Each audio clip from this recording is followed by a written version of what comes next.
Bonjour et bienvenue pour ce tuto qui va parler du Lowrance HDS Gen 3. Pour commencer, nous allons aller sur le menu principal en appuyant sur le bouton Page. Il est composé de plusieurs parties. La première à gauche avec les différents menus et de paramétrage. Nous y allons rentrer dans ces menus un peu plus tard. Sur la droite, vous avez la création de page. Pareil, nous allons voir ça un petit peu plus tard. Bien sûr, la carte, le sondeur, le structure, le pilote, l'info et la vidéo. Pour bien paramétrer sa sonde, il faut appuyer sur le bouton Power, puis aller dans le menu Paramètres, ensuite Sondeur, ensuite Installation. Appuyez ensuite sur le bouton Type sonde. Là, vous avez une liste avec plusieurs sondes et vous pouvez choisir la sonde que vous avez. Pour vous aider sur les sondes Lowrance, vous avez une petite fiche bleue que vous rentrez dans le HDS.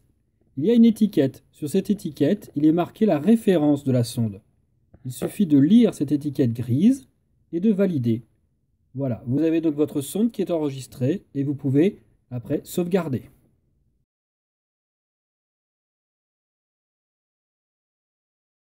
Maintenant que vous avez bien enregistré votre sonde 2D, nous allons passer au réglage du mode sondeur. Vous avez à l'écran ce que vous avez en mode démo ou quand vous l'achetez. Donc, il est composé bien sûr du fond, de la colonne d'eau et bien sûr les détections. Pour bien le paramétrer, nous allons appuyer sur le bouton Menu. Vous avez donc plusieurs choses. Nous allons commencer par l'échelle. L'échelle peut être en automatique ou vous pouvez la régler manuellement. 10, 15, 20, 30 mètres, à vous de voir. Il est tout à fait aussi possible de le régler comme vous le souhaitez. Par exemple, vous voulez 23 mètres. Vous allez dans Personnaliser, vous choisissez 23, vous validez, et voilà, votre hauteur est à 23 mètres. La fréquence se règle dans le menu, vous choisissez 283, 50, Chirp. Pour vous expliquer bien tout ça, je vais refaire un petit tuto spécialement sur l'utilisation des différentes fréquences. Avant de parler de la sensibilité de la color line, nous allons aller dans le menu Vue. Le menu Vue nous permet surtout de changer de palette de couleurs. Les palettes que vous avez à l'écran et les palettes que vous pouvez choisir, c'est selon ce que vous préférez. À savoir qu'une palette de type coloré va permettre de mieux détecter en fait la nature des fonds. Vous avez l'épaisseur du trait qui est plus ou moins importante, si c'est dur, si c'est mou, et selon les couleurs que vous avez après à l'écran. Il faut savoir aussi qu'on utilise souvent pour les pêcheurs de carnassiers en mer la palette numéro 13. Cette palette fait un fond coloré, un peu marron, et ça permet de savoir tout ce qui est posé sur le fond. Donc vous avez vraiment une démarcation bien prononcée, et ça vous permet, par rapport aux détections qui vont avoir plusieurs couleurs, de savoir ce qui est posé au fond. Comme ce que vous avez là, vous voyez par exemple quelques poissons qui sont posés au fond, quelques herbiers et autres.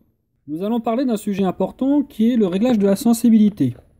La sensibilité peut se faire en mode automatique, comme vous pouvez le voir à l'écran, ça paraît correct. Vous pouvez bien sûr la régler manuellement. Il faut faire des réglages assez fins, car vous pouvez, bien sûr, si vous n'en mettez pas assez, rien voir du tout à l'écran. Et en mettre trop, avoir trop de parasites.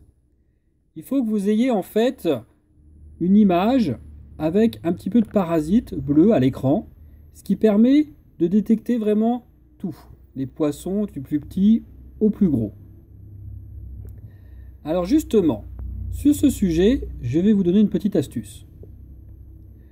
Pour bien détecter un poisson, il y a différentes couleurs. Les couleurs vont de bleu, rouge, jaune, vert. C'est la couleur qui est à l'intérieur de la détection. Plus vous êtes dans le vert, plus le poisson va être large. Je vais vous mettre une image de sciure que vous avez là et qui est vraiment, vous voyez, le poisson est bien large parce que il y a du vert dedans. Un petit peu moins, il y a du jaune. Attention, ne pas confondre avec un écho qui est tout en longueur, comme ça. Bon, là, vous avez un poisson qui a suivi le bateau. C'est un poisson quand même de belle taille, ce qui est un peu de verre, mais c'est pas un monstre du Loch Ness qui fait 10 mètres. Voilà, c'est très important de ne pas confondre la longueur et la couleur qui est à l'intérieur des détections. Sur cette détection, on a deux choses. En haut, on a un banc de poissons. C'est des tout petits alevins qui doivent faire 2-3 cm. Comme c'est des grosses boules d'alevins, vous avez forcément du vert à l'intérieur de la détection, car ça fait une grosse masse au final. En dessous, vous avez de longs traits, comme je vous ai expliqué. C'est des poissons qui ont suivi le bateau, donc qui sont forcément avec des traits plus longs. Mais ce n'est pas des poissons très gros, car nous n'avons pas vraiment de vert à l'intérieur, à part sur certains. En fait, c'est simplement des perches qui ont attaqué un banc d'alevins. Revenons à nos réglages. Nous allons parler un peu du chirp. Alors le chirp, on peut régler la sensibilité, on peut vraiment le descendre. Car le chirp a l'avantage, en fait, de diminuer fortement les parasites, ça les enlève. Et comme vous pouvez le voir sur cette magnifique capture de Benoît Beub, vous avez vraiment la détection des poissons qui s'affiche beaucoup mieux, sans parasites.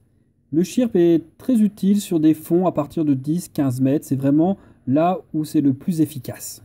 La color line, ça sert à régler la couleur des fonds et des poissons. Plus vous en mettez, plus vous allez avoir de vert dans les détections et dans le fond.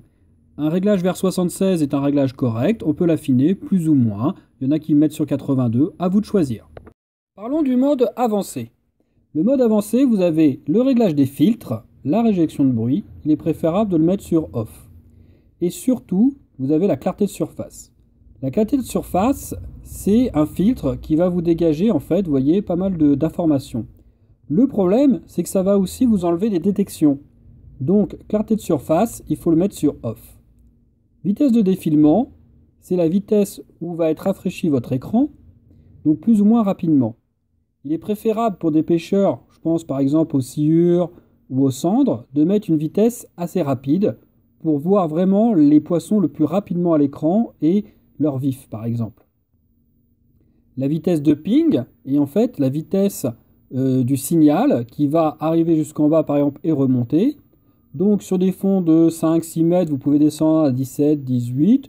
Si vous augmentez la vitesse, augmentez aussi le ping. Et si vous êtes des fonds importants, mettez une vitesse au max. Voilà. Vous allez avoir le mode modèle, on n'en parle pas trop. Et le log sondeur, ça, on en parlera un peu plus tard. Reparlons du mode vue. Le mode vue, vous avez plusieurs choses. Split, c'est un partage d'écran. Donc par exemple, côté gauche, vous allez avoir le zoom de ce que vous voulez faire. Après, vous l'augmentez, vous le diminuez, c'est à vous de voir. Suivi fond, ça va vous suivre le fond régulièrement. Et le flasher, c'est simplement pour la pêche sous la glace. Température graphique, en fait, ça vous donne une idée de température par rapport à la profondeur. Là, vous êtes par exemple à 16 degrés alors qu'on avait une eau à 20 au début.